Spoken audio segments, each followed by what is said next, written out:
ചാലക്കുടി വ്യാജ ലഹരി കേസിൽ ഷീല സണ്ണിയുടെ ബാഗിലും സ്കൂട്ടറിലുമായി സ്ഥാപിച്ചത് യഥാർത്ഥ ലഹരി വസ്തുവാണെന്ന് മുഖ്യപ്രതിയും ആസൂത്രകയുമായ ലിവ്യ ജോസ്. തനിക്കെതിരെ നടത്തിയ അപവാദ പ്രചാരണമാണ് വൈരാഗ്യത്തിന് കാരണമെന്നും ലിവ്യ മൊഴി നൽകി.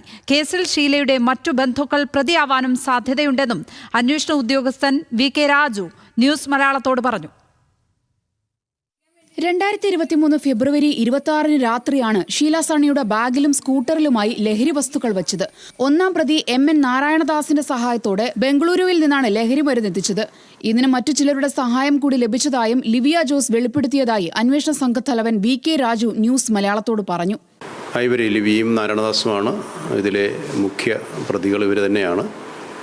ലിവിയുടെ ആവശ്യപ്രകാരമാണ് സുഹൃത്ത് ആയിട്ടുള്ള നാരായണദാസ് ഇതിൽ പങ്കാളിയായി വരുന്നത്.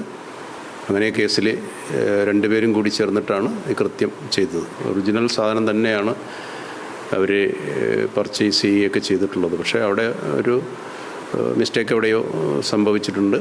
മുംബൈ വിമാനത്താവളത്തിൽ വെച്ച് പിടിയിലായ ലിവിയെ ഇന്ന് പുലർച്ചെയാണ് അന്വേഷണ സംഘം കൊടുങ്ങല്ലൂരിൽ എത്തിച്ചത്. ലിവിയെ ചോദ്യം ചെയ്തതിനൊപ്പം സഹോദരിയും ഷീല സണ്ണിയുടെ മരുമകളുമായ ലിൽജയെയും ഡിവൈഎസ്പി ഓഫീസിലേക്ക് വിളിച്ചു വരുത്തി ചോദ്യം ചെയ്തിരുന്നു. എന്നാൽ ഇവർ രണ്ടുപേരും പറഞ്ഞ കാര്യങ്ങൾ അന്വേഷണ സംഘം പൂർണ്ണമായും വിശ്വാസത്തിലെടുത്തിട്ടില്ല. കേസിൽ ഷീലയുടെ കൂടുതൽ ബന്ധുക്കൾ ഉൾപ്പെട്ടിട്ടുണ്ടാകാമെന്ന നിഗമനത്തിലാണ് സംഘം. ഈ കേസിൽ അവരുടെ പങ്കും നാരായണദാസിൻ്റെ പങ്കും വ്യക്തമായി പറഞ്ഞിട്ടുണ്ട്. പിന്നെ അതിൻ്റെ കുറച്ച് കാര്യങ്ങൾ കൂടി ക്ലാരിറ്റി വരാനുണ്ട്. SITക്ക് കുറച്ച് കാര്യങ്ങൾ കൂടി ക്ലാരിറ്റി വരാനുണ്ട്.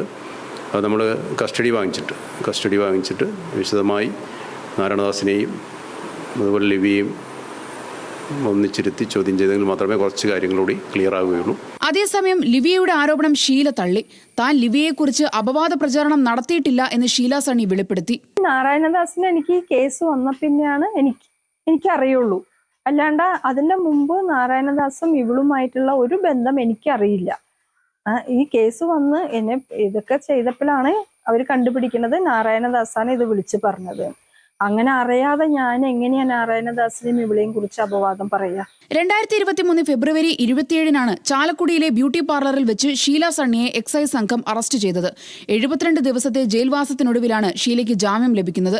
കാക്കനാട് ഫോറൻസിക് ലബോറട്ടറിയിൽ നടത്തിയ പരിശോധനയിൽ പിടികൂടിയത് ലഹരിമരുന്ന് അല്ലെന്ന് കണ്ടെത്തിയതിനെ തുടർന്നാണ് ജാമ്യം ലഭിച്ചത്.